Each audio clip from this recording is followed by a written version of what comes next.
Camille Pascal, vous venez nous présenter ce soir votre dernier ouvrage, placé sous le signe de l'histoire et des passions humaines, entre récits très documentés et fresques romanesques, nous en parlions, La Reine du Labyrinthe, paru en 2024 aux éditions Robert Laffont, nous plonge dans la fameuse affaire du collier, ce scandale retentissant qui aura secoué la monarchie et redirigé la colère populaire vers la reine Marie-Antoinette. Dans cette histoire où chaque fait est vrai, vous découvrez et nous livrez un complot qui n'est pas celui que l'on a longtemps soupçonné et entraîné ainsi à travers un labyrinthe extraordinairement romanesque. Monsieur, vous êtes un historien et un haut fonctionnaire français. Vous avez été directeur de la communication du groupe France Télévisions et son secrétaire général entre 2006 et 2010. Vous entrez au Conseil d'État en 2012 et vous avez obtenu le Grand Prix du roman de l'Académie française pour l'été des 4 rois, paru aux éditions Plomb en 2018. Vous écrivez également La Chambre des dupes, toujours chez Plomb en 2020, et L'air était tout en feu, chez Robert Laffont en 2022. Il me semble aussi important et opportun, et je dirais glorieux, de préciser que vous êtes le petit-fils de Georges et Lucie Pascal, qui furent décorés de la médaille de Juste à titre posthume en 1994. Merci pour le propos à venir. 50 minutes comme à l'accoutumée, puis quelques questions avec vous, cher public, et ensuite la dédicace dans le hall. Merci par avance. Je vous remercie infiniment pour ces quelques mots d'accueil. Je remercie Anguin de m'avoir invité et Angela d'y avoir pensé. Voilà, donc, et je vous remercie surtout pour le mot sur mes grands-parents. Voilà, mes grands-parents, je les ai très peu connus, mais grâce au témoignage des enfants juifs qu'ils ont sauvés, j'ai su qui ils étaient, ce qu'ils avaient fait, puisqu'ils ont caché des familles juives pendant plus de 4 ans dans la propriété de famille. Et ma grand-mère faisait les faux papiers, donc, et mon grand-père les cachait. Voilà. Et je me suis toujours posé la question chaque fois qu'on me demande de parler d'eux, puisque j'ai été invité par l'Institut Yad Vashem pour parler d'eux au moment des commémorations de la rafle et de la déportation. Je me suis toujours demandé si j'étais habilité, même si j'étais leur petit-fils, si j'étais habilité pour témoigner d'un courage dont je ne sais pas si je l'aurais eu. Voilà. Merci Camille. Alors, bonjour à toutes et tous. Donc on va commencer. Donc, vous parliez de faux papiers. Alors, de faux papiers, il en est question aussi dans votre dernier roman, donc la Reine des Labyrinthes, les faux papiers que fait donc l'héroïne de ce roman pour falsifier. J'avais pas fait le lien, mais c'est amusant.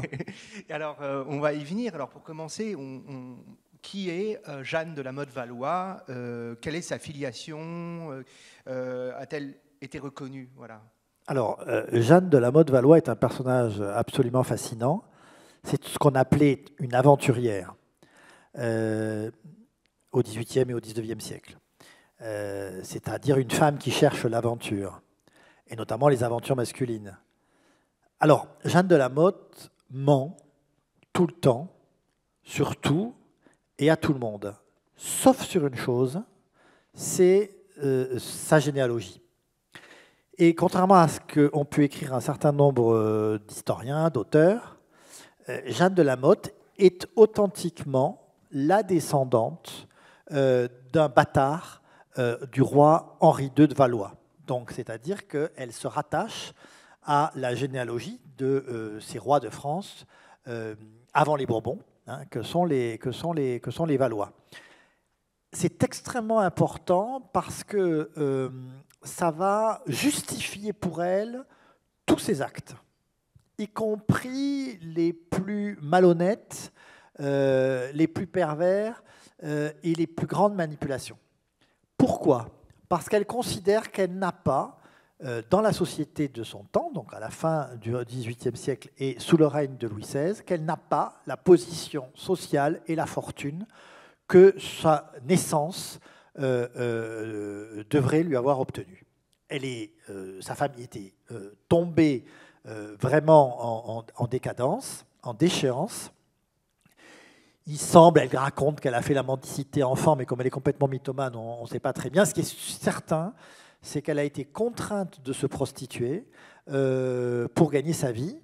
D'ailleurs, elle avait épousé un mari qui était un souteneur. Mais enfin, donc, voilà. Et ça, c'est son obsession, c'est « on doit me rendre ce qui va avec mon nom ». Et au début, elle essaie de le faire avec, j'allais dire, honnêteté. C'est-à-dire qu'elle se promène avec son arbre généalogique qui a été reconnu par les généalogistes du roi, par Chérin, généalogiste de Louis XVI. Et il faut bien avoir en tête que sous l'Ancien Régime, la seule personne au monde qui est incorruptible, c'est le généalogiste du roi. Vous pouvez lui raconter ce que vous voulez, lui proposer ce que vous voulez, ou vous êtes d'ascendance noble, ou vous ne l'êtes pas. Et j'ai donc bien retrouvé l'enquête du généalogiste et qui confirme donc la naissance de Jeanne de La Motte. Et donc, au début, avec ces papiers, elle essaie d'obtenir une reconnaissance. Alors, elle l'a, mais surtout des rentes pour pouvoir vivre noblement, en tout cas comme elle l'entend. Et c'est d'ailleurs comme ça qu'elle fera la connaissance du cardinal de Rohan. Et en fait, comme elle n'obtient pas ces choses-là par voie légale, eh bien, elle va trouver d'autres voies.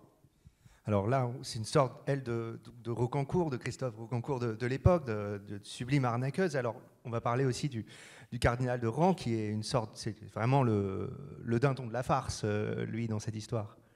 Alors, en face de Jeanne, vous avez un personnage qui, lui, a tout.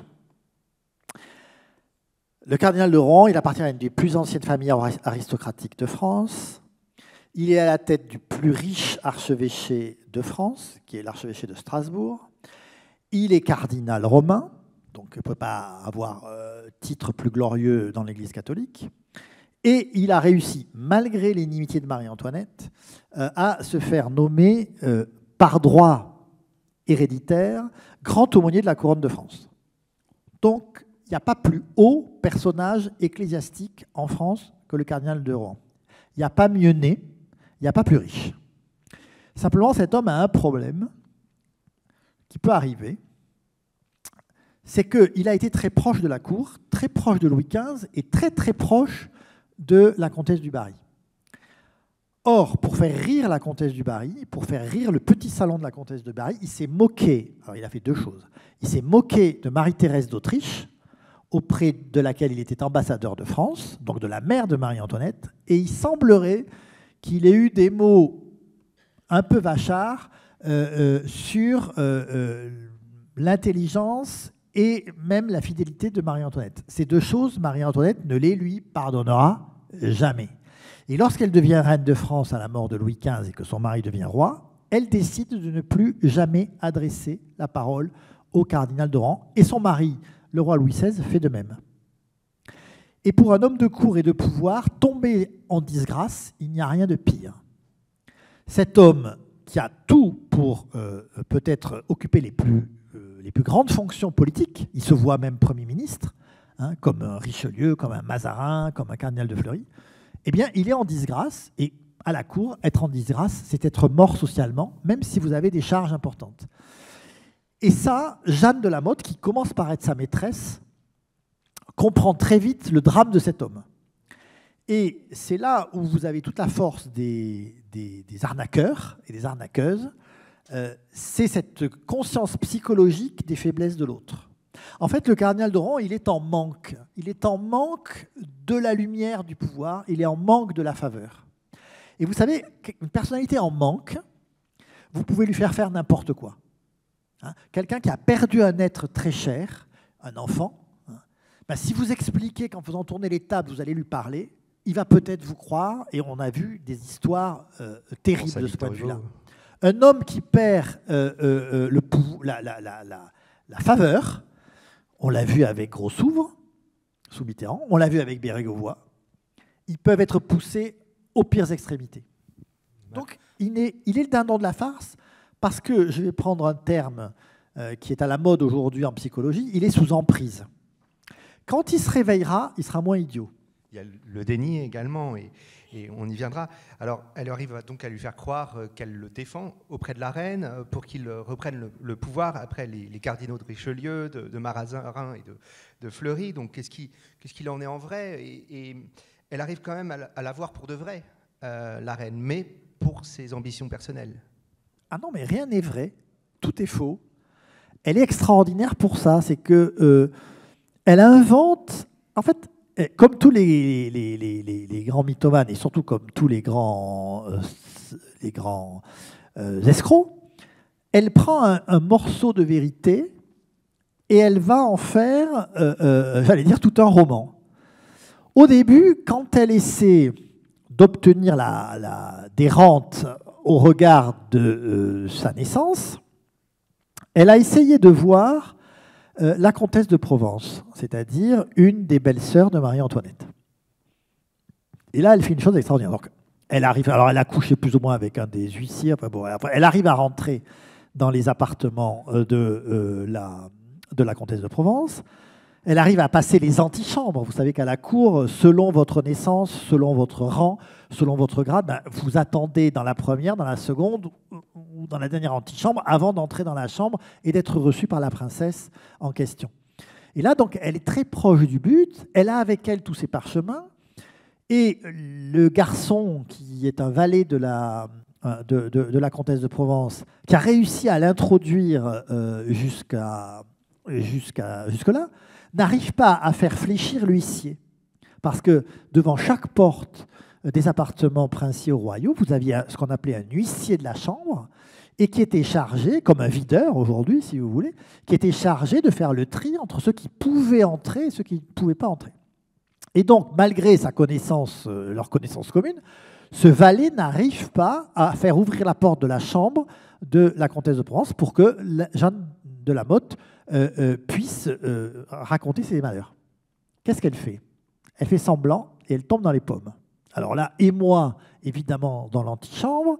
On la met sur un brancard, on essaie de la réveiller. Et évidemment, quelqu'un va prévenir la comtesse de Provence qu'il s'est passé quelque chose dans son antichambre. Alors, comme c'est en plein hiver, qui fait très froid, et que la comtesse de Provence, qui est une Italienne, est très frileuse, elle ne va pas quand même aller jusqu'à se déplacer pour voir qui est tombé dans les pommes. Mais elle demande à son médecin et à son premier aumônier d'aller un peu voir ce qui s'est passé.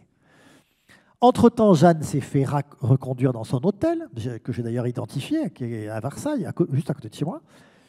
Et là, les gens qui sont là, qu'est-ce qu'ils voient? Eh bien, ils voient l'aumônier, le premier médecin de la comtesse de Provence, venir prendre des nouvelles de Jeanne. Et après, elle aura beau jeu de raconter dans tout Paris qu'elle est reçue par la comtesse de Provence. Elle va essayer de refaire le même coup avec Marie-Antoinette. Donc, elle va se placer sur le passage de la reine, lorsque la reine, sortant du salon de la Paix à Versailles, sortant de ses appartements, passe par le salon de la Paix, longe la moitié de la galerie des Glaces, et là, attend que le roi sortent par ce qu'on appelle, ça existe toujours, hein, par la porte de glace, et ensemble, ils vont entendre la messe. C'est le rituel, et c'est la cour, et donc là, il y a tous les princes du sang, etc. Mais il y a un monde fou, toujours, parce que c'est le moment où toute personne tout homme qui a un chapeau et une épée, et toute femme qui était à peu près présentable, peut entrer à la cour. Donc elle va faire la même chose. Le problème, c'est qu'il y a tellement de brouhaha, il y a tellement de presse, qu'elle tombe dans les pommes, et on lui marche dessus, personne ne s'en rend compte, et la reine ne l'a pas vue. Qu'à cela ne tienne, quand elle rentre, elle dit que la reine la recevra le lendemain. Et donc la rumeur commence à se répandre que Madame de la Motte-Valois, en plus elle a des titres officiels, est très proche de la reine.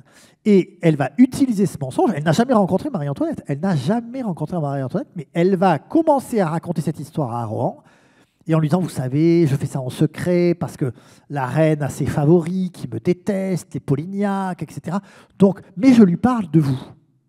Et elle va inventer, tu as commencé par là, elle va inventer une fausse correspondance. Parce que ce pauvre cardinal, il est peut-être idiot, mais il lui faut des preuves.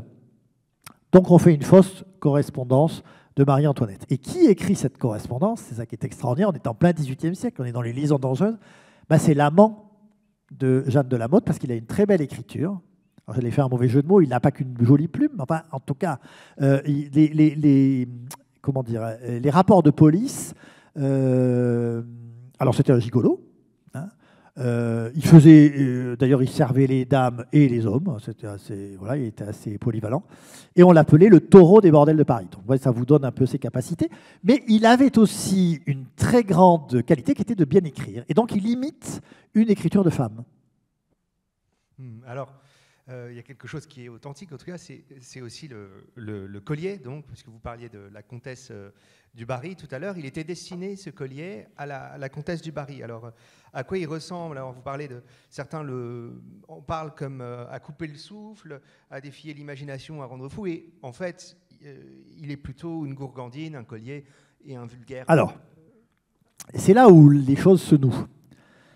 Donc, Jeanne de La Motte, elle a séduit physiquement le cardinal de Rohan, qui n'était pas farouche, ni un saint, disons-le. Et elle commence à lui soutirer de l'argent. Mais beaucoup d'argent. Hein. Parce qu'elle lui explique que la reine serait très, très reconnaissante si le cardinal de Rohan voulait bien aider des pauvres familles de la noblesse sans le sou avec son argent. Alors la famille sans le sou, c'est celle de Jeanne, mais ça, elle ne le dit pas. Et puis un jour, comme si vous voulez, la rumeur dans Paris, et c'est ce que j'ai voulu montrer dans le livre, c'est que Paris ne sait plus très bien ce qui se passe à la cour ne sait pas très bien ce qui se passe à Paris. Elle habite au Marais, à côté de chez le cardinal. Et là, les gens commencent à dire, mais elle voit la reine, d'ailleurs elle commence à être de mieux en mieux habillée, il y a un carrosse qui l'attend, évidemment, c'est avec l'argent du cardinal. Et là, il y a plusieurs intermédiaires. On est dans ce monde, on appelait ça les faiseurs d'affaires. C'est-à-dire que des gens ça marche toujours, hein, ça s'appelle le lobbying aujourd'hui, mais à l'époque, des gens comme ça qui se disaient proches du pouvoir, en échange d'épingles, c'est-à-dire de monnaie, vous ouvrez une porte, vous ouvrez une audience, etc. Et là, vous avez, pas loin dans le quartier, deux bijoutiers, qui sont plus que des bijoutiers. En fait, ce que j'ai découvert dans le livre, ce sont des banquiers en réalité, des banquiers d'origine étrangère, et qui, pour essayer de rentrer dans le grand monde parisien, ont acheté la charge de joaillier de la couronne. Et il semble qu'ils aient reçu de Louis XV une commande faramineuse pour la du Barry, du plus beau collier de diamants jamais composé. Alors, ça va tellement être compliqué de composer ce collier, ça va être tellement long, que Louis XV sera mort, du Barry exilé, et qu'ils n'auront toujours pas terminé le collier. Alors ce collier, c'est quelque chose d'assez faramineux. En gros, il faut se représenter une sorte d'armure de diamant, de carapace de diamant. On a comptabilisé 645 pierres pour 2800 carats. Ah oui, ça fait quand même... voilà. Et les plus grosses pierres, ce qu'on appelle les pierres glorieuses du premier tour de cou, font entre 14 et 18 carats. Donc, oui, c'est quand même... bon. Et ce collier, une fois qu'ils l'ont sur les bras, ils avaient essayé de le vendre à Louis XVI. Mais Louis XVI, à ce moment-là, rentre dans le problème de la guerre des États-Unis, d'indépendance, donc il n'a pas d'argent. Et puis en fait, Marie-Antoinette n'aime pas ce collier, parce qu'il est vulgaire, et surtout, elle sait qu'il a été fait pour une femme qu'elle a détestée, méprisée, qui était la comtesse du Barry. Et en fait, elle ne veut pas porter le collier de ce qu'on appelait à l'époque une fille. Voilà. Donc, ces malheureux sont avec ce collier. Il est estimé à 2 millions de livres à l'époque, ce qui est colossal. Et donc, ils espèrent que Jeanne, par son intermédiaire, et par le fait qu'elle soit une amie de la reine, pourrait intervenir pour la faire changer d'avis. Et c'est là que Jeanne a l'idée diabolique de faire une sorte de contact entre les joailliers, le cardinal de Rohan et une reine Marie-Antoinette qui, en réalité, là, n'a jamais existé, et elle fait croire au cardinal que le plus grand service qu'il pourrait rendre à la reine serait de l'aider à négocier ce collier. Alors, il y a un autre important personnage dans ce roman, c'est celui le baron de Saint James, également, homme d'affaires et financier. On lui propose de prêter donc, de l'argent à la reine, mais le roi le méprise. Alors, il a une expression pour le nommer. C'est Monsieur du Rocher. Alors, si vous voulez, vous avez là toute cette France pré-révolutionnaire, hein, avec la vieille aristocratie, des gens qui sont des gens d'argent et qui ne rêvent que d'une chose, c'est d'être reçus à la cour. Des charlatans comme Cagliostro, des aventurières, comme voilà, tout ce mélange. Bon. Alors, Saint-James, c'est un personnage qui est quasiment jamais apparu chez mes prédécesseurs, chez ceux qui avaient... Or, il est fondamental. Parce que c'est lui qui a prêté à Baumer et Bassange, les deux joailliers, l'argent pour acheter les pierres. Et puis un jour, il voit arriver le cardinal de Rohan, qui dit ah ben, monsieur, vous êtes bien riche, ce serait bien de me prêter 400 000 livres pour que je puisse aider la reine. Et là, évidemment, il hésite. Alors, il est méprisé parce qu'il a fait la folie Saint-James à Neuilly, c'est lui, c'est sa maison. Et en fait, il avait fait déplacer d'énormes rochers depuis Fontainebleau pour agrémenter son parc. Et un jour, le roi avait vu cet énorme rocher passer sur la route, lui couper la route pendant qu'il chassait, ce qui était quasi un crime de lèse-majesté. Il avait dit, mais c'est quoi ce rocher? Et on avait dit, c'est le rocher pour monsieur de Saint-James. Et à partir de là, et c'était terrible à la cour, le roi, qui n'était pas un homme d'esprit, a dit, ah ben, c'est monsieur Rocher. Et donc, le pauvre Saint-James, tout baron, tous les titres qu'il ait pu acheter, ont rié en disant, ben voilà le rocher. Donc, il se dit, je pourrais peut-être... si tout ça est vrai, aider la reine. Mais comme c'est quand même un homme d'argent, il prend ses précautions, et c'est là que tout va commencer à se déconstruire, c'est qu'il va prévenir le lecteur de Marie-Antoinette. Le baron de Breteuil, c'est ça? Non, pas le baron de Breteuil, il prévient Vermont, le lecteur, l'abbé Vermont, en lui disant, est-ce que tout ça est vrai? Ils étaient dans la même loge maçonnique, hein, je pense. Bon, tout abbé que... Et donc... là, Vermont le prévient Breteuil, et c'est là que le baron de Breteuil, qui est le pire ennemi du cardinal de Rohan, comprend qu'il y a anguille sous roche, et c'est là que va commencer l'autre complot, c'est-à-dire le complot politique. C'est-à-dire que jusque-là, on avait une escroquerie. Hein, comment prendre... Alors, il faut quand même peut-être le dire, c'est que le cardinal de Rohan a été assez bête pour récupérer le collier des mains des joailliers. Les joailliers lui ont confié, d'aller à Versailles et de le donner à celui qui croyait être un valet de Marie-Antoinette et qui n'est autre que l'amant de Jeanne de la Motte. Et en 2 nuits, Jeanne, son mari et son amant ont entièrement démonté le collier avec des couteaux de cuisine. Oui, il y a aussi l'inspecteur, donc la partie policière, l'inspecteur de la surveillance des escrocs et des faiseurs d'affaires, donc Jean-François Bruguière. Alors lui, il n'aime pas tellement attraper des personnes de la haute. Oui, alors c'est une chose aussi qui est passée complètement sous silence. C'est que au début, c'est tout le charme de Jeanne de la Motte. C'est à la fois, elle est d'une ingéniosité, d'une perversité incroyable, et elle commet des bévues invraisemblables. Et au début, puisqu'elle a tous ses diamants, alors il les avait rangés dans des boîtes en fonction de la taille. Puis à la fin, on sait qu'elle disait « Non, mais ramassez pas ce qui est par terre, c'est tout petit. » Et elle commence à essayer de faire vendre ses diamants sur le marché parisien. Et elle demande toujours à son amant, Villette, d'aller les vendre. Tout est surveillé à Paris à cette époque-là. Et tous les marchands de diamants de Paris, qui sont juifs, donc ils sont surveillés 2 fois. Ils sont surveillés parce qu'ils sont diamantaires, et ils sont surveillés parce qu'ils sont juifs. Donc inutile de vous dire qu'ils ne trempent pas dans des choses obscures. Et donc quand ils voient arriver ces diamants, ils disent à Villette, mais d'où ça vient? Oh ben c'est ma mère, elle avait un truc, là c'était démodé, donc ils se méfient. Ils préviennent le commissaire Bruguière. Le commissaire Bruguière attrape Villette. Et lui, mais là, c'est là où la bêtise est parfois dit, ah mais j'ai fait ça pour une amie très chère, Madame de la Motte-Valois, c'est une amie de la reine, vous ne pouvez pas m'arrêter, etc. Ouh là là, alors vous savez, les flics, hein, quand ça commence à... Hop, il dit, hein, on monte à l'étage au-dessus. Et donc, ils vont voir le lieutenant général de police, c'est-à-dire à l'époque, celui qui est à la fois l'équivalent, si vous voulez, du préfet de police de Paris et du chef des renseignements généraux. Bon. C'est le noir. C'est le noir. Et le noir fait son interrogatoire et dit bon, il laisse repartir le garçon, mais il fait un rapport circonstancié à celui qui à l'époque est le ministre de l'Intérieur, c'est-à-dire Breteuil. Et il n'a jamais eu de réponse. Pourquoi? Parce que Breteuil et la reine ont décidé de laisser le cardinal de Rohan avancer jusqu'au bout de l'escroquerie pour l'abattre. Alors il y a une autre part de ce livre, et un autre aspect de ce livre, c'est l'aspect ésotérique.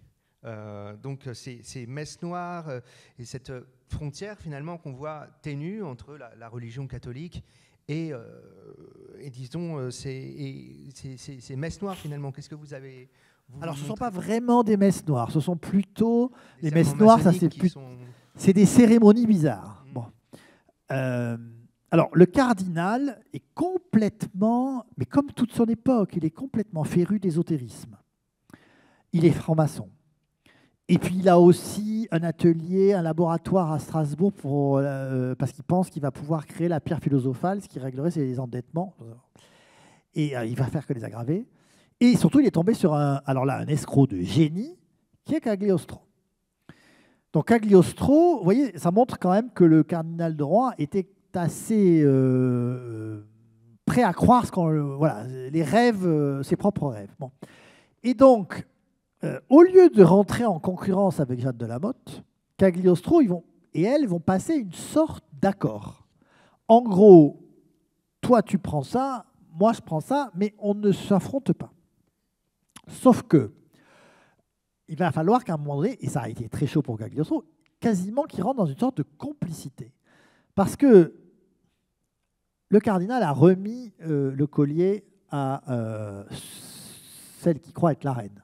Il n'arrête pas de recevoir des lettres en disant « Mais oui, c'était formidable, mais je ne le porterai pas aujourd'hui parce qu'il y a ci, je le porterai demain. » Parce qu'évidemment, la reine, lui, il envoie tout le temps des émissaires au château pour voir si, en sortant de son appartement, la reine porte le collier, qu'elle ne porte jamais. Et donc, à un moment donné, il est inquiet parce que la reine est enceinte et que de celui qui deviendra le futur petit dauphin. Et il se dit, mais si elle meurt, qui va payer le collier? Or, c'est lui qui a signé.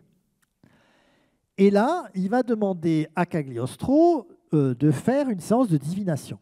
Et là, c'est un moment absolument... mais moi, je riais tout seul, moi, en l'écrivant, parce que j'ai retrouvé tout ça dans les sources de police. Donc, j'ai la déposition.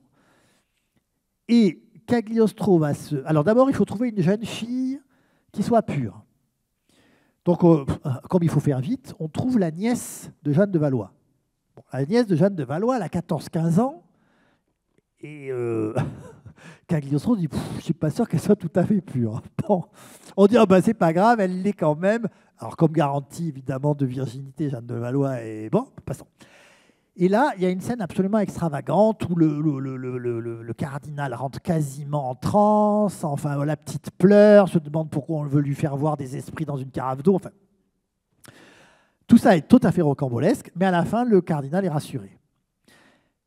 Et donc, vous voyez, c'est à chaque fois avec ce genre comme pour être de nouveau rassuré, on va aménager une fausse rencontre avec une fausse reine entre le cardinal de Rohan et une fausse Marie-Antoinette.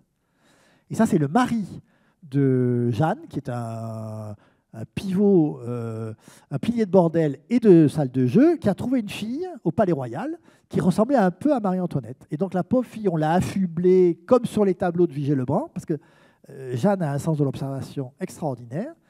Et ce pauvre cardinal, en pleine nuit, va être persuadé d'avoir parlé à la reine. Il a parlé à une prostituée. Voilà. Alors tout ça, bien sûr, est raconté avec cette ironie qui vous est bien caractéristique, cette voilà, cet équilibre entre cette érudition, cette légèreté. Il y a également des portraits qui font rire, bien sûr. Il y a ce Louis XVI badaud et myope, ou ce Diderot, je cite, petit écrivailler, sans foi ni principe. Écrivailler, hein, c'est bien. Écrivassier, sans foi ni principe. Enfin, c'est quelque chose qui traverse vos romans et que vous avez pu faire également dans un autre livre dont on parlait tout à l'heure. Les mondanités. J'aime bien sourire. Et c'est quelque chose dont vous ne vous rendez pas forcément compte, mais qui est omniprésent dans votre écriture. Oui, alors j'ai une écriture qui est assez ironique. D'abord parce que j'écris sur une époque un siècle, enfin les siècles, oui, 17e, 18e, qui sont quand même des siècles de l'ironie, de l'esprit. Et j'aime, en fait, ce qui m'intéresse dans la résurrection de cette époque et de ces personnages, c'est de ne pas en faire des empaillés. Or, c'est un peu, me semble-t-il, le problème du roman historique, c'est que les personnages sont des empaillés. C'est-à-dire qu'on a pris des mannequins d'osier, on leur a mis un chapeau avec des plumes et une cape de la Comédie Française. Mais en fait, ces personnages, ils sont comme nous. Ils ont les mêmes ambitions, les mêmes besoins, les mêmes ridicules. Un jour, pardon, hein, je ne peux pas manquer de respect à l'assistance, mais dans mon précédent roman, un jour, on me dit, oui, écoutez, quand même, dans vos livres, on pisse beaucoup. Bah, j'ai dit, parce que vous n'allez jamais pisser. Eh ben, c'est pareil, les personnages historiques, ils ont vécu.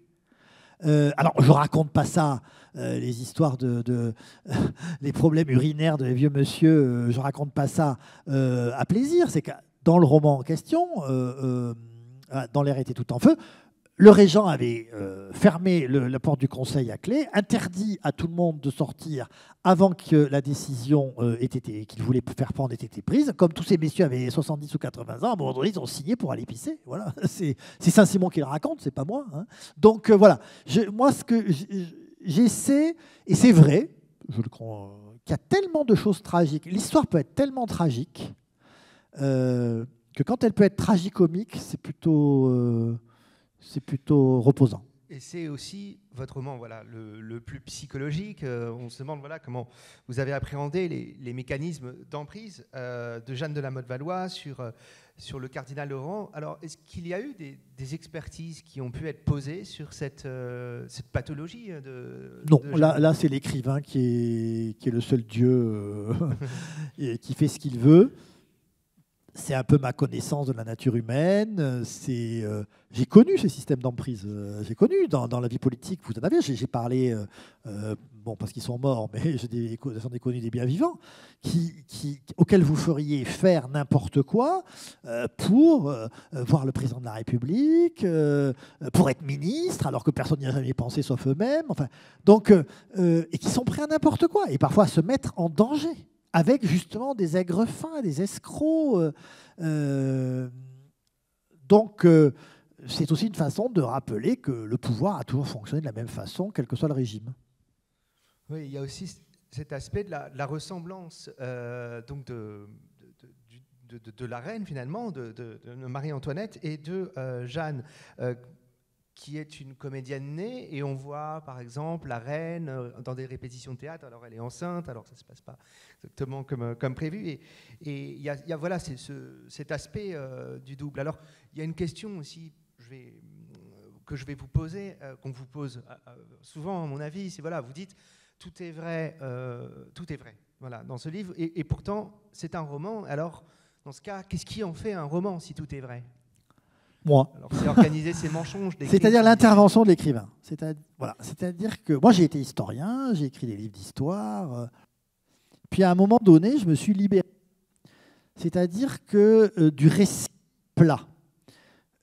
Parce que je me suis dit, les gens sont en train de perdre leur histoire de France. Pourquoi ?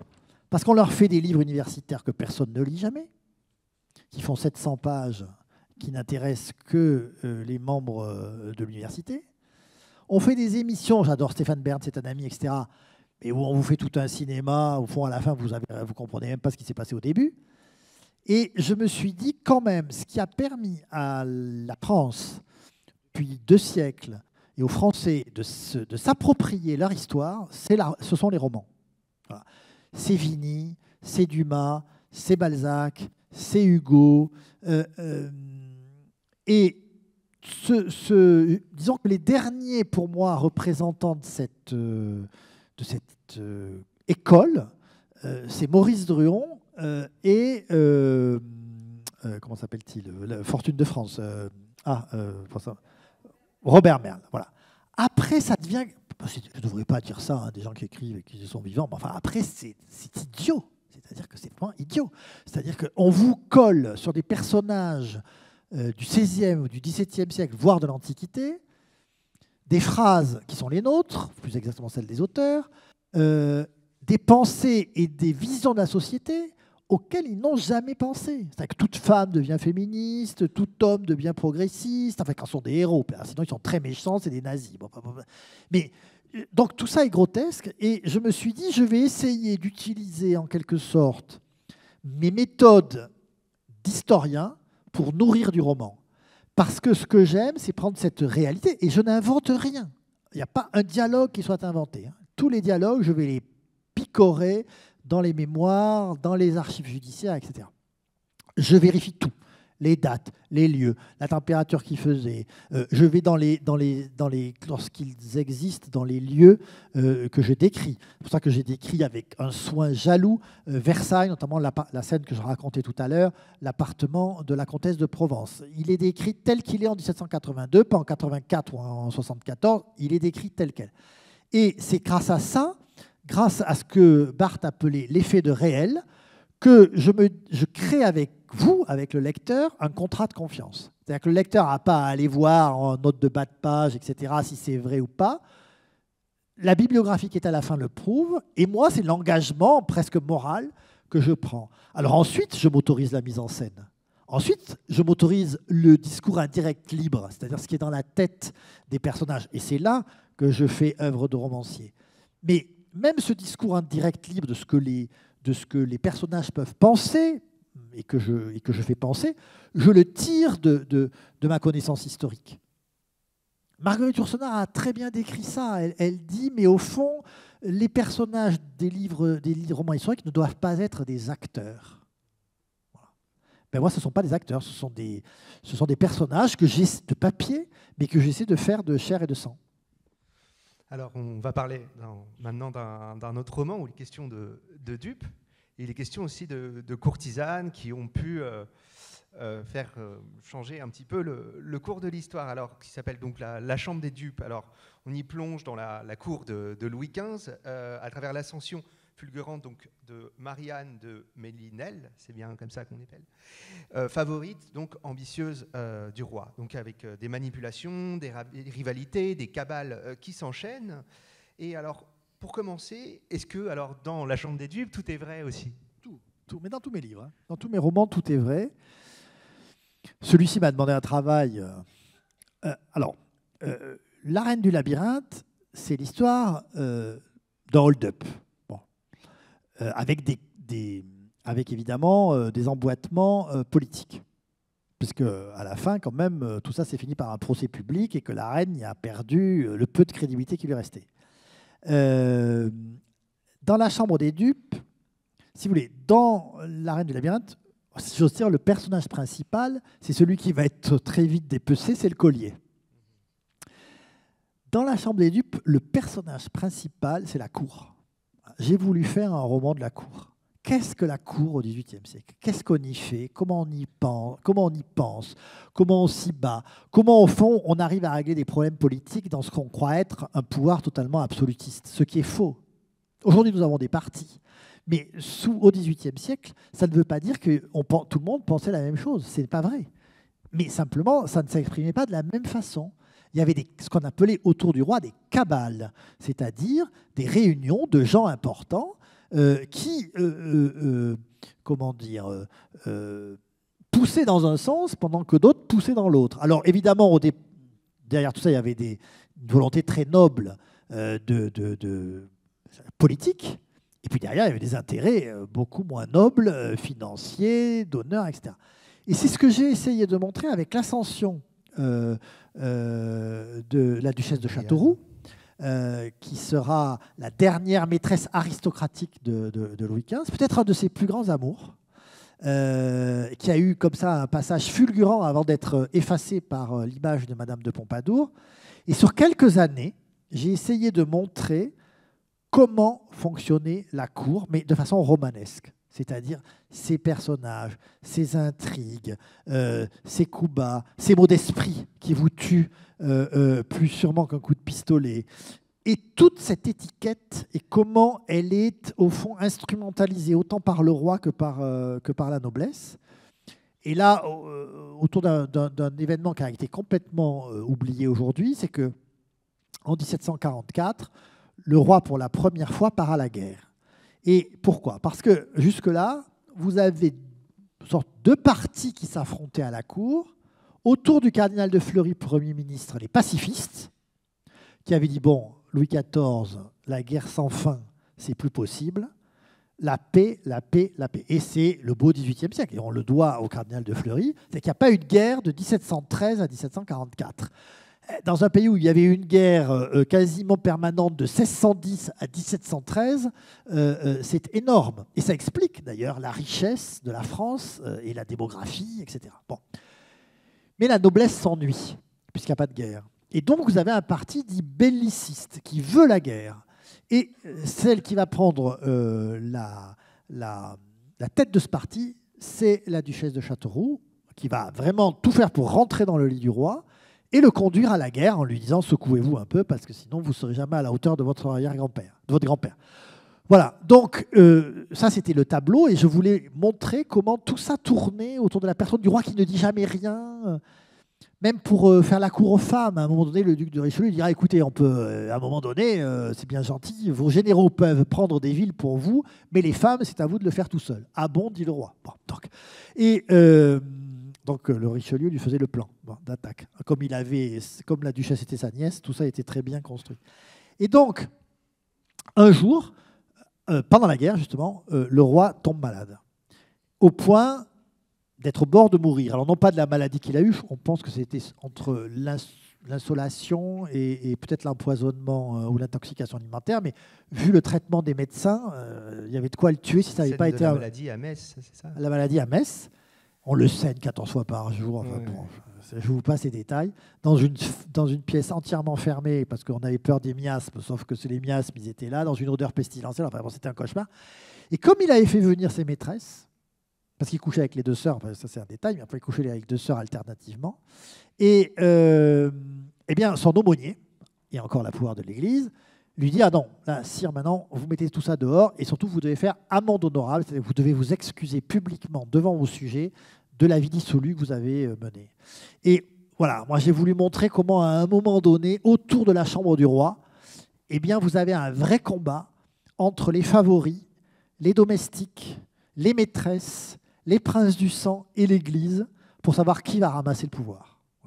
Et c'est le récit de ce... Alors après, il y a un retournement à la fin, d'où la chambre des dupes. Mais c'était vraiment le roman de la cour. Alors voilà, oui, c'est vrai qu'il y a des scènes de la saignée à Metz, c'est comme ça qu'on entre dans le roman d'ailleurs. Alors il y a plein d'aspects du roi qui sont mis en avant, son aspect que tard, si on peut dire. C'est un Bourbon. Cet aspect. Il y a aussi le cardinal de Richelieu qui est assez important dans ce roman. Alors, non, le duc de Richelieu. Oui, du duc de Richelieu, pardon. Qui est l'arrière-petit-neveu du cardinal, qui est le plus grand libertin de son siècle. Oui, alors quelle a été son importance, voilà, c'est ça. Bah, c'est un homme incroyable. Pour que vous compreniez, le duc de Richelieu et sa nièce, la duchesse de Châteauroux, ont servi à Cauderon de Laclos comme modèle pour Merteuil et Valmont. Vous voyez, ça vous les place. Voilà. Et donc, Richelieu, mais on en revient à ce que je vous disais tout à l'heure sur Rouen, par le nom qu'il porte, pense qu'il a le droit d'entrer au cabinet au gouvernement de Louis XV. Et il espère bien que sa nièce, la duchesse de Châteauroux, va l'y faire entrer. Voilà. C'est aussi simple que ça. Et d'ailleurs, j'ai retrouvé toutes les lettres, c'est ça qui est extraordinaire, hein, où il lui dit, bon, faudrait se dépêcher, parce qu'elle a refusé 3 fois de coucher avec le roi. Et à la 3e fois, il dit, bon, il va finir par s'impatienter. Et elle lui répond, vous n'y connaissez... La lettre est extraordinaire. Mon oncle, vous êtes un grand fou, virgule. Vous n'y connaissez rien. Plus il attend, plus le désir dure. Il y a cette rivalité avec... Non, pas, hein, j'ai la lettre. Cette rivalité donc avec Maurepas, qui est au cœur du récit. Comment vous l'avez abordé, cet affrontement? C'est toujours des affrontements de pouvoir. Au fond, c'est toujours pareil. C'est Richelieu contre Maurepas, c'est Breteuil contre Rohan. C'est toujours la grande noblesse contre la petite. C'est toujours la noblesse de cour contre les ministres. C'est comme ça pendant tout l'Ancien Régime, parce qu'ils incarnent des intérêts différents. Et Maurepas a failli gagner, Richelieu a failli gagner. En fait, tout le monde y a perdu, mais pas comme il le croyait. Alors, ce qu'on voit bien aussi avec votre ironie, c'est l'hostilité aussi du peuple envers les favorites du roi. Moi, ce que j'ai aussi voulu montrer des gazettes que vous montrez vraiment dans ce roman de La Chambre des Dupes, mais je le montre aussi, je crois, un peu dans la scène atroce où le peuple est joui du supplice de Jeanne de La Motte, parce que Jeanne de La Motte a été suppliciée quand même. C'est la seule qui a payé dans cette histoire. Tout le monde s'est barré, mais son mari le premier d'ailleurs, avec les diamants. Est fascinante, aussi. Avec les diamants. Et le procès est incroyable, et donc elle est condamnée. Et elle est condamnée à être flagellée. Bon, c'est déjà pas drôle, mais enfin bon. Et surtout à être marquée au fer rouge du V de voleuse. Et le bourreau, elle s'agite tellement. Alors le bourreau lui met le premier V sur l'épaule, il devait faire les deux. Et elle se débat tellement qu'il lui met le deuxième fer sur le sein. Bon. Donc, et le peuple applaudit. Le peuple se réjouit de voir cette espèce de femme qui se prenait pour une princesse traitée comme une voleuse. Et alors vous me direz que j'ai parfois des idées bizarres, mais c'est l'histoire. C'est que j'ai commencé La Chambre des Dupes par le viol du cadavre de la première maîtresse de Louis XV, qui était Madame de Vintimille, qui était la sœur de la marquise, de la duchesse de Châteauroux. Et parce que j'y ai vu déjà la violence révolutionnaire.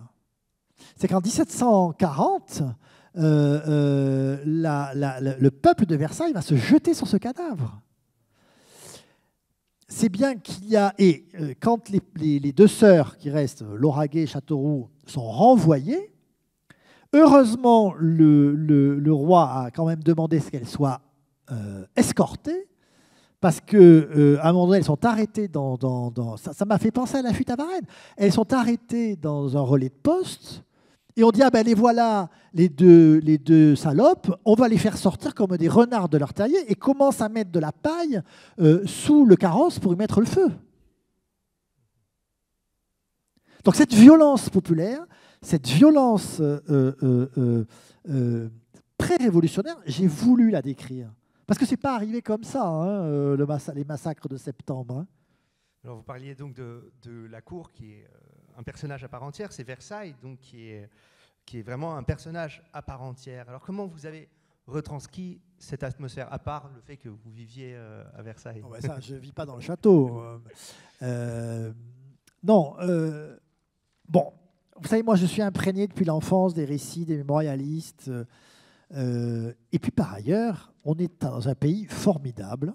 C'est un pays très administré, hein, je ne sais pas si vous avez remarqué, hein, et très administratif. Bon, vous avez intérêt à avoir votre carte d'identité, votre carte Navigo, votre carte de sécurité sociale. Ça, vous avez intérêt parce que sinon vous êtes perdu. Bon, l'avantage, c'est que ça crée des archives. Et que si vous voulez savoir quelque chose, vous arrivez à le trouver. Vous savez, pour La Chambre des Dupes, c'est des lubies des écrivains, je voulais connaître la couleur exacte des rideaux de la chambre du roi en 1742. Ben, j'ai trouvé. Voilà. C'était jaune jonquille. Pourquoi? Parce qu'on sait très bien que le meuble d'été du roi, entre telle année et telle année, avait été commandé à tel soyeux de Lyon et que c'était jaune. Et ça, ce sont des détails. Évidemment, le lecteur... Moi, je ne veux pas que le lecteur sache le temps que j'ai pu mettre pour découvrir ce... Mais c'est ce qui donne... J'ai l'impression que vous y êtes. Oui, parce qu'en fait, alors moi j'ai une écriture très visuelle, c'est-à-dire que je suis dans la scène que je raconte. Voilà, je vois, et c'est pour ça que mon premier travail, j'ai deux, si vous voulez, je ne peux pas écrire un livre si je n'ai pas une chronologie précise, quasiment heure à heure, de ce qui s'est passé, et les décors, les plans. Alors parfois, vous voyez, pour l'été des Quatre Rois, le château des Tuileries a brûlé. Mais heureusement, on a les plans. Voilà. Et on a la description des décors sous Charles X. Donc voilà, c'est comme ça que j'aime à travailler, parce que d'abord, c'est ça qui m'amuse. Et ensuite, je sais que même si je ne raconte pas tout ça au lecteur, quand il verra, lui, il ne verra pas le rideau est jaune. Enfin, le rideau est jaune. Alors, vous, l'image qui vous suit, c'est que vous vivez toujours un peu au XVIIIe siècle. Est-ce que c'est le cas? Alors, j'ai deux vies en fait. J'ai eu une vie dans la politique, ce qui fait que je connais bien le pouvoir. Comme Plume, par exemple, c'est très actuel. Oui, j'ai travaillé à l'Élysée, à l'Hôtel Matignon, à l'Assemblée, etc. Donc, je connais parfaitement le pouvoir, je connais la violence du pouvoir, je connais ce que le pouvoir fait aux hommes et aux femmes, parce que maintenant tout le monde en prend. Bon.